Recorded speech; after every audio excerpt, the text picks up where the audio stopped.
Good morning po ulit sa ating lahat mga kapatid. Ang pag-usapan po natin ngayon, December 14, I Know Not the Hour.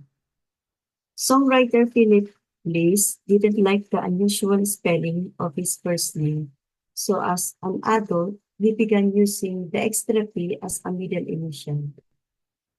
Philip P. Bliss grew up as a poor country boy in Rome, Pennsylvania.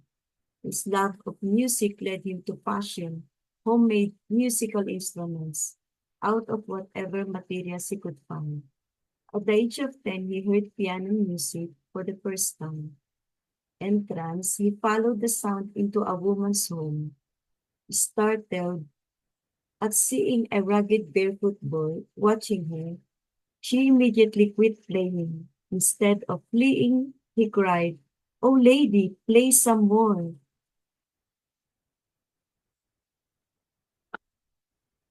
Just as his love for music started at an early age, so did his love for God.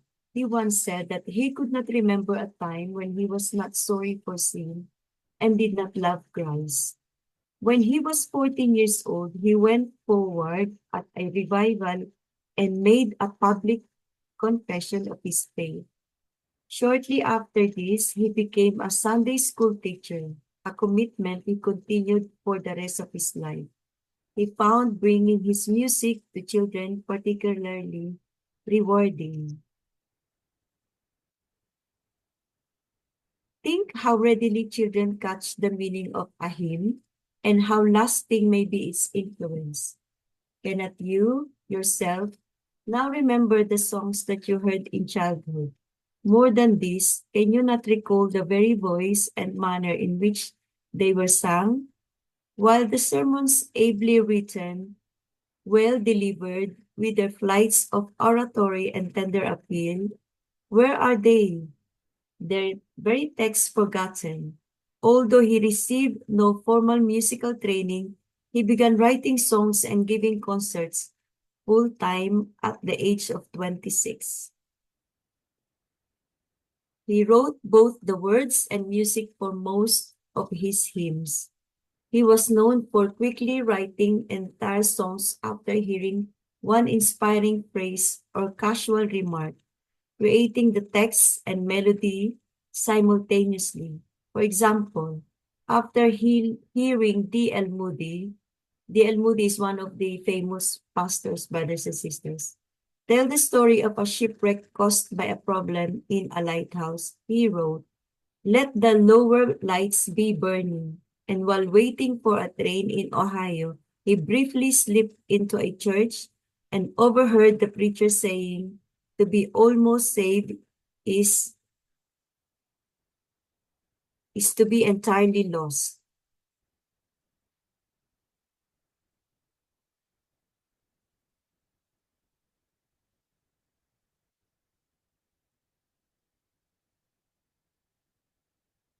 From he wrote his well-known hymn, Almost Persuaded. For a time, Bliss worked for D.L. Moody in Chicago as a songwriter and singer for his evangelistic meetings.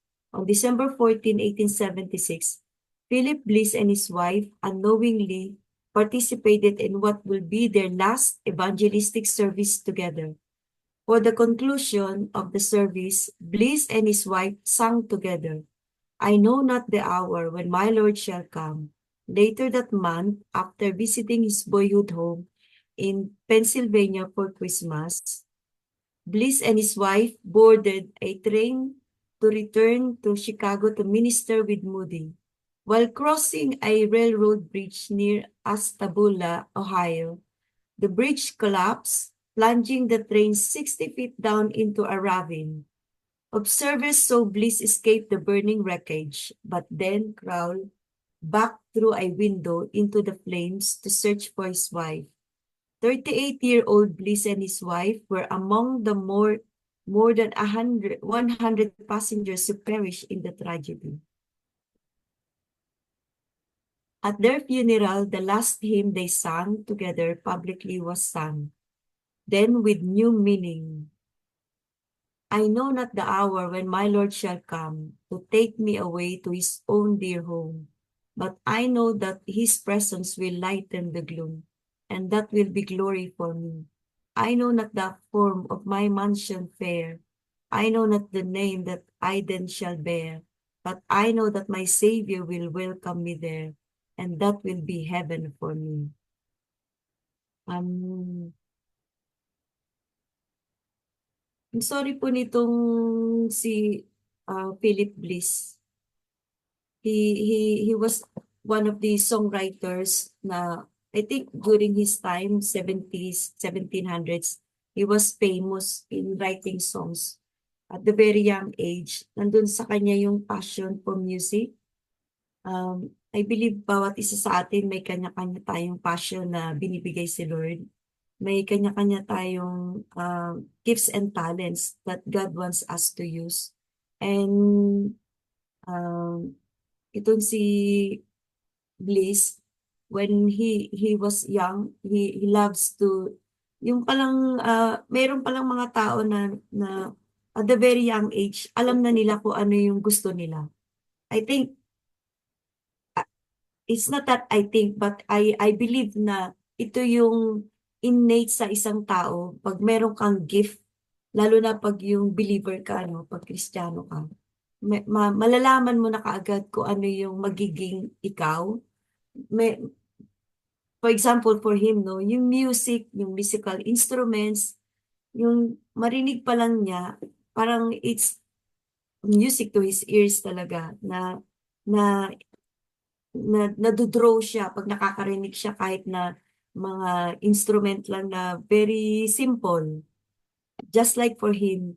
So hanggang lumaki siya, nandun na sa kanya yung passion to write songs. And hindi lang siya naging songwriter, naging preacher pa siya. And that's the most, I think, sa kanyang career, no? Yun yung pinaka maganda para sa kanya, na maging preacher siya, not just a songwriter, o not just a gospel writer ng mga awit na patungkol kay God. But at the very young age, nagtaka ko, sabi ko, 38 years old, namatay na siya. So sabi ko, I believe na-fulfill niya na yung purpose niya dito sa mundo. Even though na yung ministry niya, I don't think na nag-grow ng ganong kalaki. But yung song niya hanggang sa panahon natin ngayon, naalala pa natin or kinakanta pa natin sa mga simbahan, ano. So, doon niya na-accomplish kung ano yung purpose na binigay sa kanya ni God. Pero ang nalungkot ako dito sa topic na ito, kasi yung death sa bawat isa sa atin is yung darating. Sabi nga dito ni Paul sa 2 Timothy 4:6, yung kanyang valedictory message. For I am already being poured out as a drink offering, and the time of my departure is at hand. I have fought the good fight, I have finished the race, I have kept the faith. Finally, there is laid up for me the crown of righteousness, which the Lord, the righteous judge, will give to me on that day, and not to me only, but also to all who have loved his appearing. So Paul is showing each one of us na lahat pala tayo darating doon sa moment na yun. We just don't know kung kailan at saka kung anong age tayo, marireach natin yung death na yun. Pero hindi, like Paul, no, ang maganda sa kanya, kasi sinabi niya rito sa kanyang message kay Timothy na nagampanan niya na yung role niya. Every single day pala, once we become a believer or Christians, no, para daw tayong mga ino-offer yung buhay natin every single time that we not just come to battle, but every time na um, magigising tayo. Because we don't know when we sleep in the last night and we woke up the following day, we don't know kung magigising pa tayo. Kaya nga sabi niya yung buhay daw natin bilang isang Kristiyano is poured out as a drink offering. Ang talagang binibigay natin yung sarili natin. Because we don't know, katulad nga nitong si ah, Philip Bliss, no? Imagine ninyo, nagsiserve siya kay God, ginampanan niya yung pag-write ng songs, may mga awit na hanggang ngayon nga nabe-benefit tayo, no? Naririnig natin. He preached the gospel, he preached the word of God. Pero during the time, pati yung asawa niya kasama niya, no? Yung pupuntahan nila kaya sila sumakay sa train is a ministry. But imagine anong nangyari. There's a tragedy that happened at hindi sila nakaligtas doon. So ganun pala yung buhay natin bilang isang mananampalataya. We don't know what is ahead of us, kung ano yung mangyari sa atin bukas. Walang assurance. Sabi dito, death reaches all, for I am already being poured out like a drink offering, and the time has come for my departure. Ito yung sinasabi ni Paul. The time has come.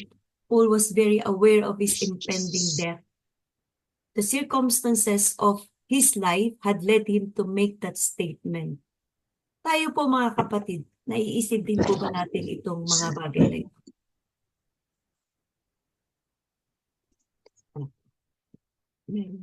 Feedback. Katulad daw ng mga sundalo, have you ever been in a situation where you thought your life might end? I'm sure our soldiers serving on the battlefront have felt that way. Oo nga naman, no? Yung mga sundalo, syempre, once you sign up bilang isang sundalo, no? Alam mo na kung ah, kung end mo na yon, kung last day mo na yon, pagka lumaban ka sa gera. Like, sa nangyayari sa mga places or nations na nagaganap yung gera like in Israel, in Ukraine, in Russia. No one knows kung ano yung future ng mga sundalo na nandoon. Pero isang bagay yung nasa isip nila, pwede silang mamatay during that war na kinabibilangan nila. And are you fully aware that death is coming? It's not a bad idea to remember this because it will help us to live better lives, to seek the Lord continually, and to walk with Him. Oo nga naman mga kapatid, no? Hindi natin alam yung future natin, kahit ba lagi nating pinoprophesy or we're talking about yung bukas, but we don't know, hindi pa rin natin alam. Kahit Kristiyano pa rin tayo mga kapatid, we are still subject to die. Lahat pa rin tayo ay aabutin itong time na ito. Hindi lang natin alam kung kailan. Merong mauna sa atin, merong aabot ng age na o 80 o 90, pero andun pa rin yung conclusion natin na lahat tayo mamatay. Dalawa lang yan eh. Either mamatay tayo bukas or dumating yung Panginoon bukas. Pero end pa rin, di po ba, no? Pero ang ganda kung abutan tayong lahat ng pagbabalik ng ating Panginoon. Pero nire-remind tayo ni Paul na we have to walk with God continually. Let's not stop seeking Him. Kasi ito yung magbibigay sa atin ng assurance kung saan tayo mapupunta, di po ba? What will it be like to see God face to face? We who are in Christ must live by faith and walk in hope. The promise is sure because God is faithful. Yea, though we walk through the valley of the shadow of death, He will be with us.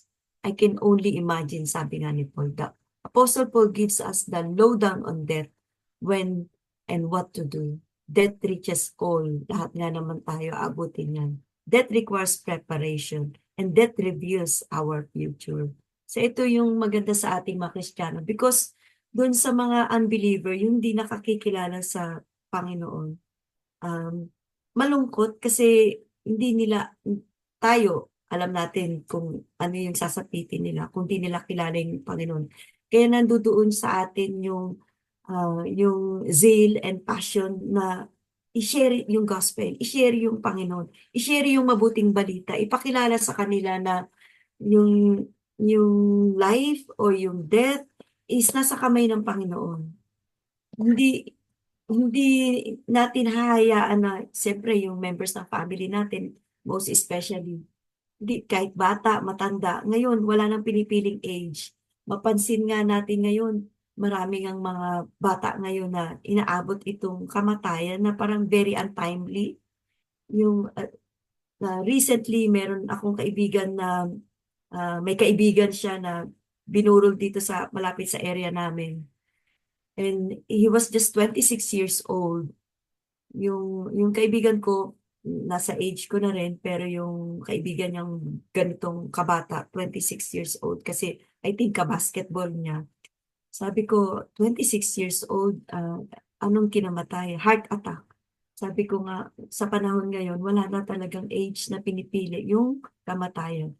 So, ang pinakamahalaga, sabi nga dito, death requires preparation. It's time for all of us. And tell those people, kahit bata yan, kahit anong edad yan, huwag na nating hintayin na ipaalala sa kanila na lahat tayo darating doon sa time na yun. So, ang mahalaga talaga, mag-prepare at yun ang magpapaalam sa atin kung anong kinabukasan natin. Meaning, kung saan tayo pupunta, sa taas ba o sa baba. So, magandang meron tayong assurance, di po ba? Like Philip Bliss, yung assurance na alam natin sa langit siya pupunta because he was serving God during the time na nung kanyang kamatayan, di po ba? Nakakatakot pag-usapan ito, lalo na pag nasa edad ka na, no? Sabi ko nga, bakit ito yung topic? Bukas ganito rin yung topic. But anyway, siguro nire-remind lang sa bawat isa sa atin na we need to prepare. Wag tayong magpatumpik-tumpik na lahat ng tao darating dito sa stage na ito o dito sa life na itong buhay natin. Hindi natin pwedeng takasan, hindi natin pwedeng taguan, hindi natin pwedeng takpan. Lahat tayo darating dito sa time na ito. So it must maganda na prepare, di po ba? Kasi sabi nga ni Paul, to live is for Christ and to die is gain. Kapakinabangan pa rin daw kung tayo ay mamamatay. Kung mabubuhay tayo para kay Kristo. Pero kung mamatay tayo, kapakinabangan na natin yun. Kasi yun na yung fulfillment ng ating pinakaasam-asam, yung langit, di ba? Yung eternal life, doon na natin may experience yung hindi natin na-experience, sabi nga din ni Paul, no eyes have seen yung what God has prepared for us. No minds can conceive, no hearts can conceive kung ano yung meron doon sa pupuntahan natin, doon sa langit. Ang mahalaga, ready tayo na hindi tayo matatakot. Hindi tayo mag-aalala na saan ba ako, sa langit ba ako o sa baba ako. Kaya lang naman ayaw ng tao yung death kasi he has no assurance of where he's going after this life. Yung ibang mga tao, akala nila yung death, yun na yung end. That's why they're living their life to the fullest. Living their life na yung walang Panginoon. Kasi sabi nila, marami na akong narinig na ganito, ay pinamatay ka, wala ka nang alam, wala ka nang maalala. They don't know what the scripture is telling us. Pag namatay tayo, eto pa lang yung life na mag-uumpisa tayo once we die on this body. Doon pa lang mag-i-start yung real life. Kasi yung hindi natin nakikita, yun pala yung totoo. That is more truth, yung what is unseen, kesa doon sa nakikita natin. Itong nakikita natin, temporary lang lahat. Pero yung things that we don't see, yan yung may eternal future, yan yung eternity. Diyan mag-uumpisa pa lang yung life natin. Diyan pa lang I've heard some testimony of people who have near death experience. Sabi nila more tangible yung life after death, sabi nila. Parang mas vibrant, mas real, mas totoo. Itong nakikita ng eyes natin, kung saan lang nakafocus yung eyes natin, yun lang yung nakikita natin. Yung sa side blurred, yung both sides natin blurred, yung sa taas pag nakafocus ka sa direction na in front of you, yan lang yung clear. Pero when you die, everything was clear. Kahit sa likod mo raw nakikita mo, everywhere was clear, maliwanag na maliwanag, and parang lahat alive. So, ganun yung life after death. So, hindi tayo dapat matakot dito sa kamatayan na to kasi alam natin na eto na yung life na talagang ibinigay sa atin ng Panginoon, yung eternal. Sabi sa reflection natin, if you were to die suddenly in an accident, would the Savior welcome you to heaven? Ito yung sinabi sa awit na ginawa ni ni Philip Breeze. How do you know? In many ways, life is like a probation period to determine whether or not we will give our wholehearted allegiance to the Savior, whom God sent to redeem His people. So, tanungin natin yung mga sarili natin, may iniwan ng question sa atin. Kung mamaya, halimbawa, yung iba natutulog o hindi na magising, ready ba? Ready ba sila? O tayo, kung matutulog tayo mamaya at hindi tayo magising. Ready ba tayong harapin yung Panginoon? Makikilala ba natin yung Panginoon? Or makikilala niya ba tayo once we were there? Merong isang story, yung babae na naaksidente siya, na heart attack siya. Tapos dinala siya hindi naman siya namatay. Dinala siya sa hospital. And when nagkaroon siya ng near death, nakita niya si God, kinausap siya, sabi niya kay God, I think she was only 30, in her 30s. Sabi niya, ito lang yung buhay. Sabi niya, hindi, mabubuhay ka pa ng another 40 years, sabi sa kanya ni God. Kaya babalik ka pa sa lupa at mabubuhay ka pa another 40 years. And when she went back to her body, pagkagaling niya from the hospital at pag-uwi niya ng bahay, ang ginawa niya, ah nagpaganda siya, nagparitoke siya ng mula ulo hanggang paa, pinaayos niya lahat yung katawan niya, yung mukha niya, nagpa-nose lift siya, nagpa-botox siya, lahat ng pagpapaganda ginawa niya. And then, when she went out her house,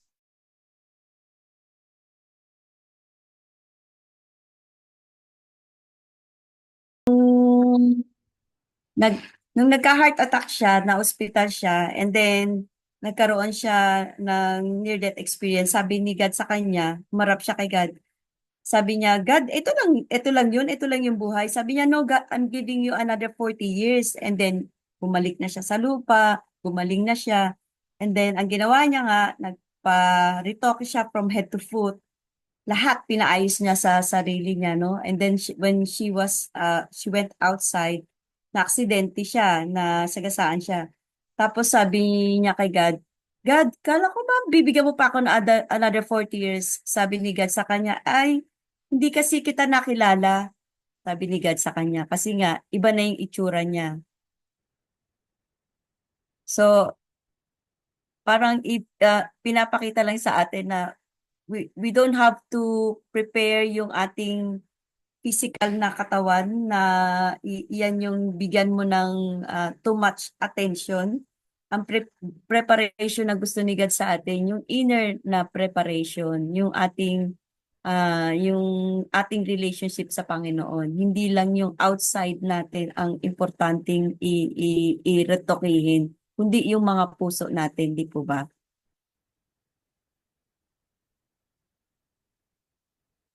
Sabi sa verses na binigay dito sa ating devotion, in John 6:68 to 69, Simon Peter replied, Lord, you alone have the words that give eternal life.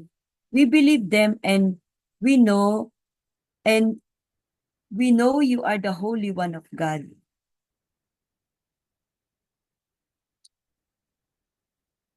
Um, in Romans 8 verse 13 to 13, sabi dito, For I am persuaded that neither death, nor life, nor angels, nor principalities, nor powers, nor things present, nor things to come, nor height, nor depth, nor any other creature shall be able to separate us from the love of God which is in Christ Jesus our Lord. So I believe naman lahat tayo fully persuaded na kahit tayo kunin bukas or mamaya, whatever it is na mangyari sa atin, no? Sabi nga ni Paul sa mga taga-Romans na walang makapaghihiwalay sa atin, no? Nothing. Itong mga bagay na to, kahit nga yung kamatayan, hindi pwede magpahiwalay sa atin sa pag-ibig ng Diyos. hindi yung pag-ibig natin sa Diyos, kundi yung love niya sa atin. Kahit anong mangyari sa atin, kahit na anong nangyayari sa paligid natin, yung love ni God sa atin nandoon palagi. So, ipinire-remind sa atin ni God na kahit kunin kita bukas, dahil nandyan pa rin ako sa iyo, mahal pa rin kita, hindi kita kinuha or hindi ko kinuha yung family mo dahil hindi kita mahal. Two of my friends, ewan ko na yung isang kaibigan ko, yung na-depress siya nung namatay yung nanay niya. Tapos meron na naman isang kaibigan na lumapit din sa akin. Ganon din yung sitwasyon niya. Yung too much love nila sa kanilang magulang. Hindi ko naman yun dinidiscount na sobra naman pagmamahal yun na come to depression because we don't know kung ma-experience natin yun. No? Kung mawalan tayo ng magulang. Talaga masakit, mawalan tayo ng mahal sa buhay. Pero itong isang kaibigan ko na hanggang nagpa-psychiatrist na nga siya dahil nga sa experience niyang ganun. Na parang it took her years already para, although believer naman yun, Christian naman siya. So, dumarating din pala sa mga tao itong ganitong sitwasyon. Yung mawalan ng mahal sa buhay ay talagang sobrang pagmamahal. So, may question sa mind ko bakit yung sobrang pagmamahal na yun nagli-lead nga doon sa depression. And maybe it's because of the enemy's attack talaga din na sinasabayan yung grief ng tao, sinasabayan yung sobrang lungkot, no? Yung sobrang sadness and loneliness na dumapo sa kanila. But anyway, sabi nga pero kung alam pala natin yung love ni God sa atin, yung doon tayo magdudwell, doon natin ibababad yung sarili natin, isusok yung sarili natin kung how much God loves us. Kasi kung titignan natin, gaano ba kalaki yung pag-ibig ng Diyos sa atin, no? Titignan lang natin lagi yung cross doon sa Calvary. Balikan natin lagi yun. Siguro walang no greater love can compare doon sa ginawa ng ating Panginoon 2,000 years ago. So, wag nating, hindi ko sinabing wag nating alalahanin, kundi wag pwede tayong mag-grieve. May certain period of time sa grief ng bawat isa. Kung mayroong nawalang mahal sa buhay, ng loss of loved ones, yun yung pinakamahirap. When I lost my father, ganun din. Naramdaman ko rin yun. Pero yung lagi ko lang inaalala sa sarili ko na maganda yung place na he is in a better place than where I am right now. So, pagiging unselfish ako kung hayaan ko na talagang nag enjoy siya doon. Kasi I'm sure kung nag-enjoy siya doon, hindi rin naman siya nag enjoy kung tayo nag-grief dito ng todo-todo. No? So, ganun din sa bawat isa sa atin. Niririman tayo ng Panginoon na itong kamatayan, hindi ito yung end. Kung hindi, merong nakalaan sa bawat isa sa atin, mas magandang future na pinrepare na sa atin. Parang iligay natin sa isip natin yun na mas maganda yung mas better yung place na ibigay sa atin ng Panginoon after nitong life na to what we have right now. Dito po tayo magtapos, no? Ipatugtog ko lang uli itong awit na ito. And then we will go to our prayer blast. Okay po, let's continue na po sa ating prayer blast. Ano po yung pillars po natin ngayon, Sister Pinet? Education po, sis. Pag Saturday po, education.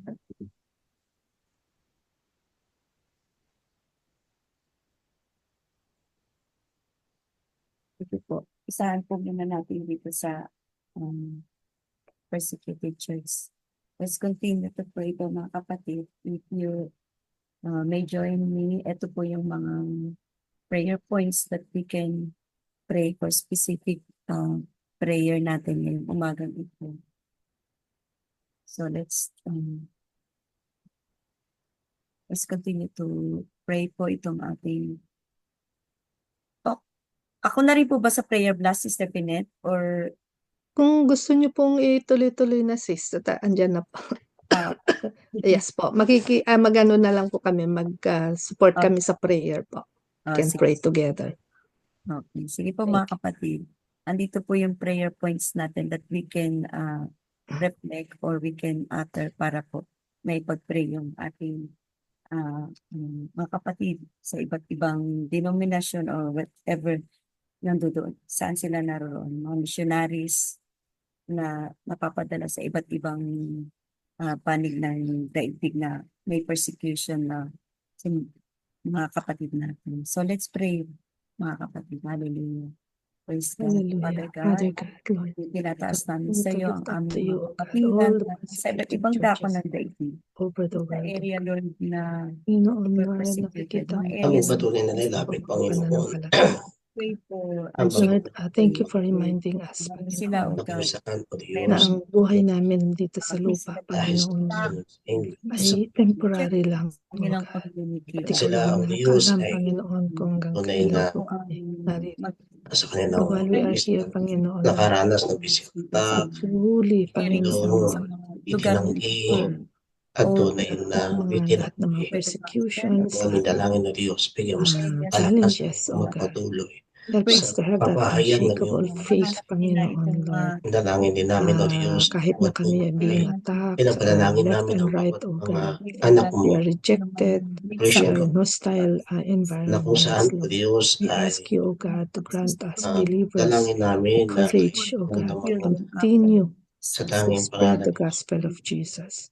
We pray, Panginoon, for all the Christian communities around kayo, O us, Diyos, ang siyang na kayo, Panginoon, ang magiging kayo, Panginoon, sentro ang siyang ng amin pong paglilingkod. pagpatuloy ng kumilos sa You kanilang be mga the buhay. center. You be Dalangin namin, O the Diyos, Panginoon na of your sila, church. Panginoon, Lord, we ipatatagin pray for at tunay na those who mananatili are na niniwala sa iyo haven't heard sa the Holy buhay, Scriptures, your pananampalataya, words, O sa God. meditahan sa We ospital, send, Panginoon, ay mga anak mo, God, sa that will paniniwala patungo sa iyong evangelize them, kaharian that will na share ang to iyong them, banal Lord, na salita lamang in ang buhay, different Lord God, forms, ang O God, and ways, mananalig at whether it be mag-aaral virtually, sapagkat whether ang it iyong be buhay na through banal na salita internet, ay or siyang tunay whether na it aming be nanindigan doing missions and sapagkat ito ay evangelizing, hindi reaching out to nagbabago kahit people. kailan.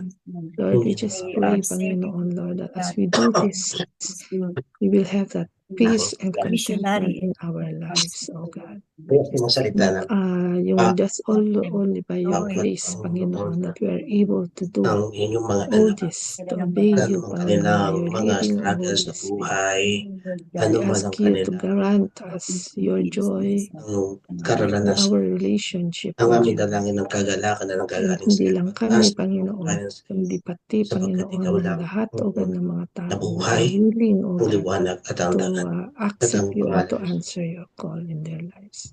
Thank you, Father God, in Jesus' name. Amen.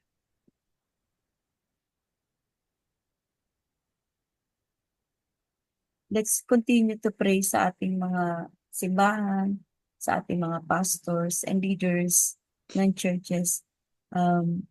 Maraming mga leaders and pastors na maybe pinanghinaan na sila ng loob, no? But I believe yung bibigyan sila ni Lord ng wisdom kung paano sila magko-continue. Kung ano man yung challenges na kinakarap nila ay kasi maraming mga churches dito lalo sa bansang ito, no? Yung mga nagko-close down na, yung dating simbahan na ginagamit nung isang mga kasama na mga kakilala namin dati, na hindi na sila makapag-operate dun sa simbahan na yun kasi tinurn, dating church siya, ginawa ng mga um, rent houses na, ginawa ng flat, ginawa ng, yung iba naman ginawa ng pub, yung mga ganon. So let's pray yung mga pastors and mga churches natin na mag-continue tayo, wag tayong panghinaan ng loob. Let's continue to serve the Lord kasi alam natin na malapit na dumating yung Panginoon. So it's about time for all of us na magpalakasan tayo. So let's pray po mga kapatid. Hallelujah. Praise God. Yes, Father Lord, God, we once again, continue, we lift up Panginoon, to to you lift up to our you pastors, all the Sa bawat workers mga in your pastors, vineyard, churches, O God. manggagawa Yung po Diyos. manggagawa mo, Thank you, Panginoon. personal Tinawag mo, Lord. Dalangin namin Sila din naman doon, family, Panginoon, pati ay mga Japanese, tumugon sa inyong mga pagtawag lay sa leaders, kanila. Lord. Lord, i-bless mo, We i-honor ask, mo Lord God, bawat that they isa will sa kanila, O God, bansa Lord. kung be saan Lahat man sila kami, us Panginoon, Lord, na a personal naglilingkod walk na with Lord, God. makapagpatuloy sa sa iyong kanyang iglesia, O sa iyo, God. O God. At Sa bawat mga administrasyon, patuloy, sa bawat Panginoon, mga namin council, inipon kalakasan, Sa iyo. sa ang bawat mga kanilang kapahayagan ng iyong courage and Kung paano paghahanda. yung patuloy sa Patuloy na dumarating man steadfast ang faith, mga Panginoon, challenges na sa hinaharap. kabila, at O God, mga ng maraming mga challenges yung na grace mo, yung habag mo at biyaya at Lord, kalakasan. we declare, Pag Panginoon, nag-uusapan all your natin, provisions, magkaroon sila, favors, Panginoon, Panginoon, Lord, meeting our needs, ng O tunay God, na to continue to pagmamahal walk, sa Panginoon, in the ministeryo mo path that you upang are pangalagaan directing ng us to tunay at go. gabahin ang inyong We mga might not Buhay know nila the future, ay mga personal whatever is ahead of us, but you challenge know sa them life and difficulties. But nasa you iyong all in of your them. hands, O God, and na lead hindi us. binabago ang bawat Lord, we mga pray, pananaw Panginoon, even o for yung our families, families ng amin. mga manggagawa mo, Bigyan mo Panginoon. sila ng Patuloy mo pagpalaki, silang lagi, laging palakasin, O patuloy mo God. silang Panginoon, financially, spiritually, we pray mentally, for the church, physically, Lord. emotionally, Especially those, Panginoon, na patuloy na bigyan mo hanggang sila ng ngayon lakas, talagang bigyan mo sila ng nag-struggle, Panginoon, Lord. bigyan mo sila Pagkaisa ng Sa inyong mga kanilang plano paghahanap upang ang ng mga lugar, plano and the ang needs siyang maganap at matupad mangyari. makapag-worship, O God. Patuloy na ikaw, Panginoon, Lord, ang mag-lead, O God, Lord, at tunay na akayin mo, Panginoon, ang bawat isa, O God, sa katuparan, O God, ng inyong pong purpose para sa buhay ng bawat isa. In Jesus' name we pray. Amen. Let's continue to pray for Israel, Ukraine, Russia, Philippines, and other countries that is suffering from itong war na ito na ongoing at hindi na natapos-tapos. So let's pray na bigyan sila ni God ng wisdom kung paano ba tatapusin itong war na ito at kung paano ma-overcome itong kinakaharap na big challenge talaga. Ganon din sa bansa natin na medyo merong civil unrest, no? Pagkuluhan na hindi man tayo, wala man tayo dun sa bansa natin at yung mga kababayan, mga kasama natin dito na nandoon nakaka-experience. Let's pray na patuloy din silang ingatan at bigyan ng Panginoon ng protection sa ganitong mga sitwasyon. Hallelujah. Father God, we pray and lift up to you Father, we thank you, Israel, O God, protection that for we the are believers here, na O God. share yung You have gospel dun called sa us, bansa niyan, Panginoon, Panginoon. to We intercede pray for and your pray, grace, O for your God, mercy and in comfort, O behalf God. of the Lalo na nations. yung Maraming mga salamat, Panginoon, Israelite people na hanggang ngayon nandun pa rin sila. ka nakikinig sa aming In prison pa panalangin. rin sila, yung mga Tuloy ka rin pong Tingin mo, O tumutukoy Diyos, sa ang bawat pong mga mga panalangin. aming mga panalangin. Lord, At paniniwala kami na you are kayo still ang very much in control. You are still very much lalong-lalo na sa seated on your pagbansa throne. ng Ikaw pa rin, kalusanan, Diyos. Panginoon, authority Kanilang nakakaranas all ng your creation, kalusugan dahil sa gawa ng all the nations. Help them, O dahil sa God, gawa ko, Pray, Diyos. Panginoon, and declare your mabot sa peace ng upon all the demonyo. nations. sitwasyon na ito. Ang mga Especially sa dalangin panahon namin, na ito, Panginoon, na Diyos, pagbibigyan mo sa kapaskuhan, ng Panginoon, tunay ng inyong that gabay people at are supposed to patuloy be na showing love and pagtatagumpay compassion pagsalita ng laban. and generosity, Nagaganap, O Diyos, sa forgiveness and Israel kindness, O na God, sa nangyari, O mga Diyos, sa tao, Ukraine. sa mga kapwa Dalangin tao. namin, Panginoon, And na Lord, just ang bawat continue, O God, bansang to work nais in silang the lives sakupin of your ay people, O God. buwagin mo ang Sa mga plano leaders ng mga bansa, ng bawat Panginoon, mga leaders gamitin mo sila, upang O ang God, tunay na upang pagbabago sila ang maging nais instrumento, mo Panginoon, ng ng kapayapaan pagbabago ang at sabi mo nga sa iyo, banal na salita, pag na idalangin namin ang bawat implement, O God, ng mga peaceful mga namumuno sa ways, O God, upang upang kami, O ang Diyos, mga kaguluhan na nangyayari sa mga at bansa kalugod-lugod sa iyong magkaroon na po ng and hardship. dalangin katapusan, namin, O O God, Diyos. Kasi sang-ayon, wise O Lord, sa inyong kalooban. magkaroon na Lord, ng Lord, maraming salamat ang aming bansang Pilipinas na that nakakaranas ngayon you are bayan continuously, issue alam namin, ito Panginoon, on the name. continuously Lord, ones dalangin namin, O to Diyos, meet For the with na hindi sa personal na leaders interes. na May mga mas taong maraming hayag na ayos abot mo nakatuon sa ng inyo ang pong mga ginawa ng salita, O aming God. Vice Presidente Send your sa people, Pilipinas send your o sa kanyang mga missionaries, aksyon, Lord, Amang dalangin sa namin mission ng fields ang tunay to na share hustisya the mo ang gospel maganap of sa aming Jesus. bansa. at The dun people, Dalangin din more namin, O people Diyos, sa may know that mga there is a Pilipino God ay who tunay loves na na pagkakaisa and sa who only gitna wants the ng best sitwasyon, for everyone, lalong-lalo for na sa all gitna His ng creation. Kapaskuhan. Salamat, O God. We ask of Father God also We who pray. sa art bawat in bansa, heaven, ang bansang UK, ang bansang Espanya, ang bansang ang patuloy na kayo manguna, Panginoon, sa tanging pangalan ni Jesus, ng tagumpay mo ang mananay at paghahari. Jesus. Thank you, Lord. In Jesus' name. Let's continue to pray for the world. Hindi lang yung bansa natin, hindi lang Israel, Russia, all over the world, nakikita natin yung mga nangyayari sa paligid natin, yung napapanood natin sa TV, sa news, sa mapanood natin sa YouTube. So let's continue to pray for the world. Lord, we pray for different parts of the world, different nations, ang nagkakaroon ng civil unrest, systemic racism, Lord, mayroong mga mass shooting different, especially in schools, oh God, we pray for your protection, yung bankruptcy, yung human and drug trafficking, Lord, yung poverty, yung cybercrimes, terrorism, Lord, natural catastrophes, especially sa aming bayan na lagi na lang merong flooding, Lord, lagi na lang may storms and may mga bagyo, Panginoon, sa iba't ibang panig ng aming bayan, Lord. We pray also for the disputes, domestic violence amongst family, oh God, and sexual exploitation of children, and depression, and yung suicidal, Panginoon. Tumataas yung rate niya, Panginoon.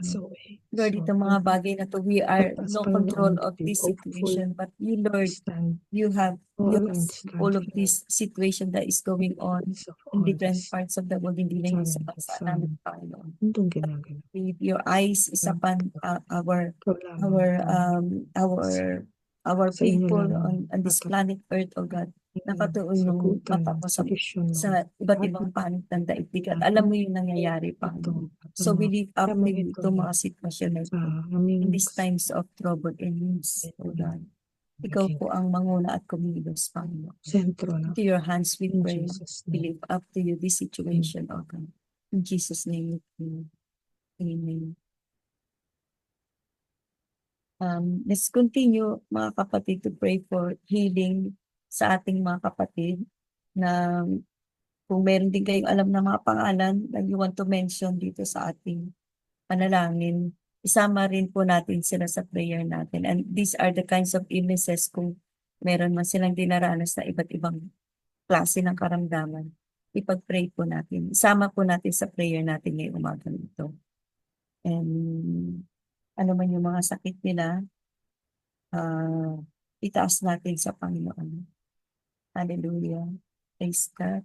Amen. Samahan niyo po ako sa panalangin, Yes, lalo na Lord. dito sa mga may karamdaman. Father God, we lift up Praise to you God. ang Father lahat God, ng mga once may again, karamdaman, we O lift up to you our brothers and aming mga sisters who kapatid, are suffering Lord, from and different siyempre, kinds of illnesses, oh Lord, God. even if we don't Lord, yung mention their mga names, you know them. may Sila naman sila is ng bawat isa. stroke, Brother Amado, Oo, God, kung ano nataas ko yung po mga sa si Brother Herman, those who continuous are healing, suffering, oh Panginoon, God, and from recovery. these major Ganun din illnesses, po yung Lord, mga names na cancer, nandoon sa aming we plead the blood dito of po sa Jesus, platform, cancer sa Zoom be room na gone, ito, oh God. Lord God, ang cancer mawala, we na ang stroke na to, for this Panginoon, hindi restoration ma-recover of mga our ganun. stroke mga nasa patients ospital, and O those Ang who God. mga have undergone or come through this illness, Namin, those who Panginoon. mga are karamdaman having respiratory pati na problems, lower mga respiratory disease, challenges, mga By your stripes, we are infections, asthmatic respiratory disease, infections, diabetic, kidney lalo na failure. sa In panahon Jesus' ngayon, name, o speak God, for healing to them. ang daming nagkakasakit because of Enlarge, influenza, enlarge mo na because sa of katawan COVID, ng because of Jesus' karamdaman. name. RSV, Yung at marami tumor, pang ibang mga Umabot dalangin namin, Panginoon, respiratory hindi yan diseases, o God. ay Lord, we inyong declare your lusamin yung sa healing namin. power upon each one of them. Kaya dalangin namin, Lord, we Panginoon, pray for those who are having because dementia, you or are our God of healing. In Jesus' Alzheimer's name. disease, even diabetes, Lord, we declare restoration and normalize ang kanilang mga blood sugars, kidney failure, oh God, those who are going through dialysis and all the other illnesses, Sickness and illness Panginoon. does not Pray, come from you, Panginoon, Lord. na ikaw, oh It's God, from the enemies. inyo You have pong God give mapagpalang us kamay the power ang to idapo mo at tapos iphipo mo sa Satan bawat under isa, our oh God. feet. Pray, Idaloy, O Lord. Panginoon, ng Give inyong God supernatural na ikaw and po yung miraculous pinag-iisa. healing, oh Mga God, katawan na sa ito bawat ng iba't isa sa ibang kanila. Alam karamdaman namin, oh God, sa mga Lord, walang pastor, imposible Lord, sa inyo, Jesus. Lord. Walang In Jesus' hindi name, mo kayang we plead the blood of pagdating. Jesus towards So, these bodies kakainyo po right now. kami, lumalapit, Ama. And we pray that Kung meron po hindi yung particular na acknowledge gustong i-pray ngayong oras na ito, ah, sabihin nyo lang po pagpapagaling para sa amin maabot pong natin mga sa karamdaman, oh God. At we know, oh God, na ang promise mo sa amin, Lord, by your wounds, we are healed. Hallelujah. So thank you, Thank you, Lord. Jesus. Amen.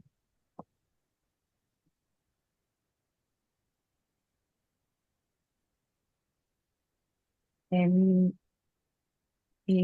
ang last po natin yung prayer sa regarding education.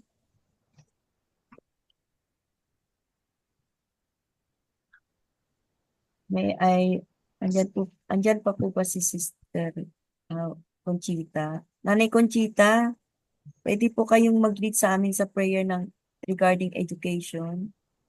Wala ho siya. Wala na po. Naglipon. Ang lead na po.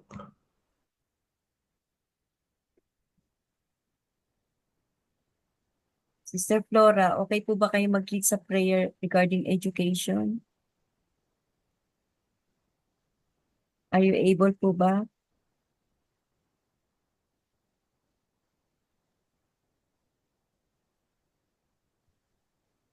Opo, Sige po. Thank you po, Sister Flora. okay po.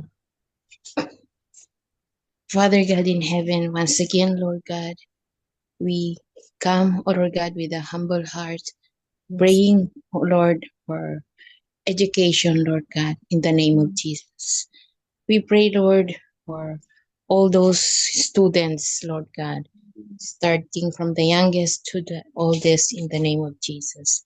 That, Lord, they will not study just only, oh Lord God, for the academics, Lord God, but everyone will desire, Lord God, to know you more in the name of Jesus. That, Lord, they will live according to your will, living a righteous and holy life. For you said, Lord, be holy, for I am holy. Be perfect, for I am perfect.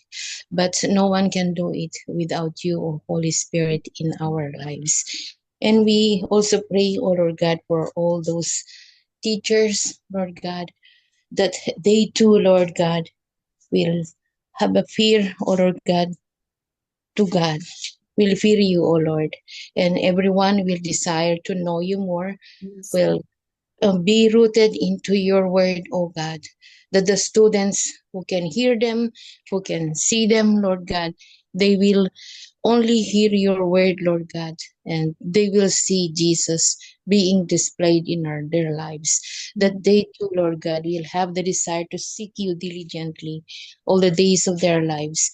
That, Lord, everybody will just glorify your most holy name. And Lord, for our pastors and leaders in the church, may you, O Lord God, anoint them and teach them, Lord God, to be committed in reading your word, that when they will teach, especially when they are in the pulpit, they will only teach the pure word of the Most High God, that no one will be deceived, and only your word will come from their lips. Oh God, that all hearers will be edified and your name be glorified. And we just want to say thank you, Lord, that you are still the God who is in control. That though, oh Lord God, we are learning so many things in this world that it did not come from you, still we know, oh Lord God, to choose to do only what is good, what is your will in our daily lives. In Jesus' name I pray, Amen. Yes.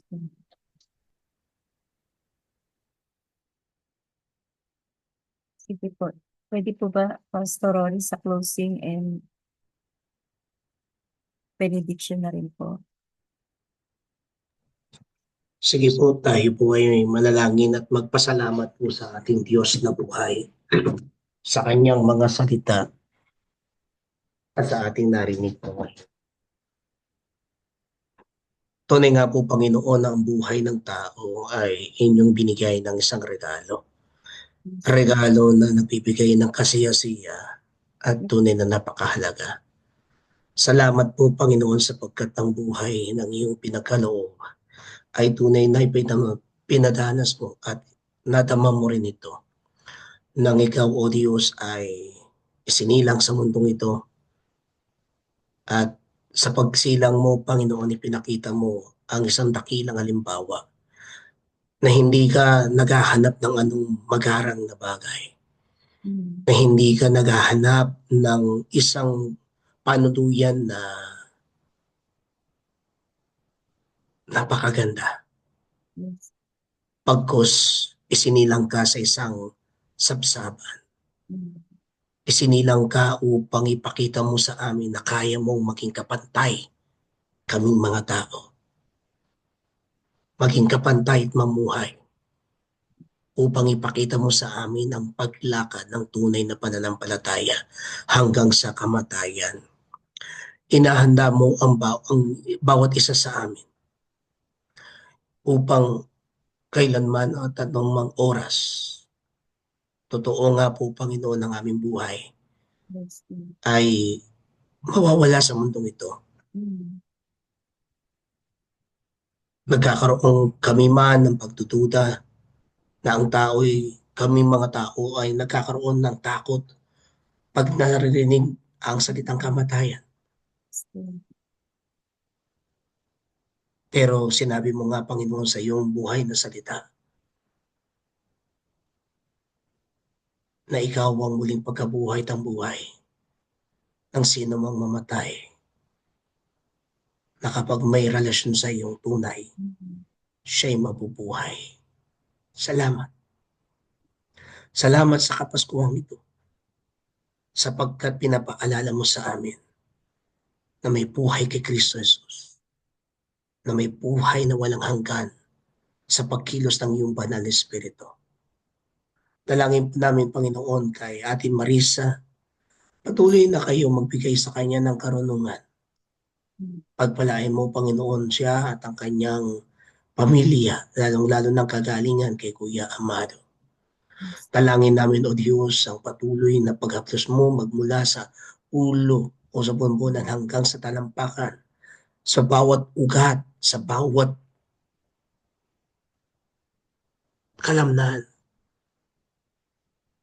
ang kagalingan ay madadama at maranasan ni Kuya Amado.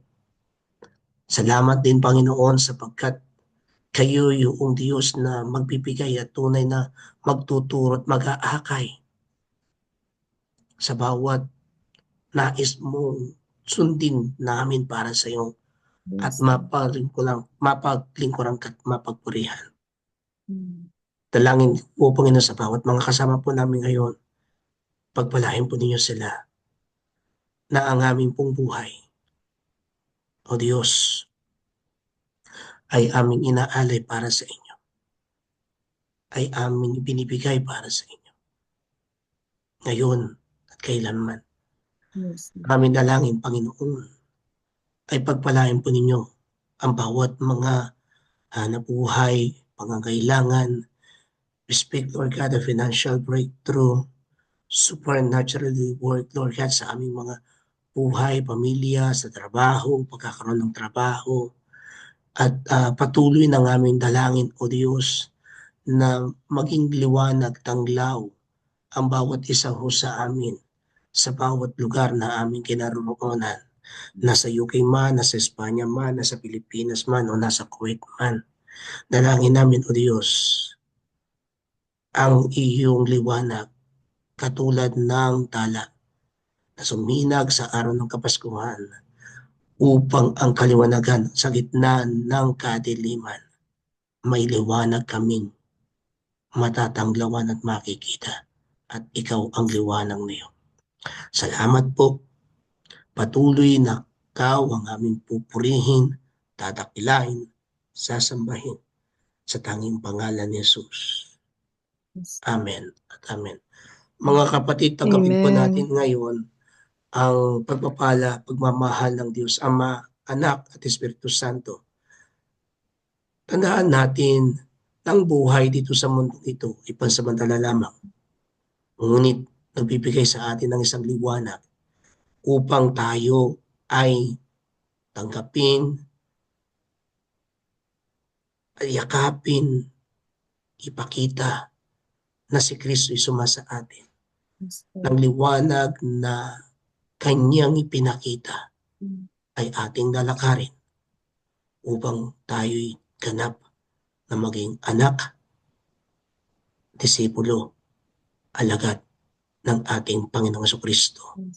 Sa pagkilos ng Banal na Espiritu Santo, sa kanyang pagkabay sa atin, na siyang magbibigay ng katatagan, magbibigay sa atin ng kapayapaan, magbibigay sa atin ng pag-asa, magbibigay sa atin ng tunay na kagalakan upang magampanan natin ang kanyang kalooban dahil sa kanyang lakas, habag at biyaya.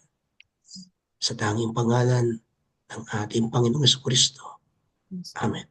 At amen. Amen. Amen. Amen. Maraming salamat at Salamat.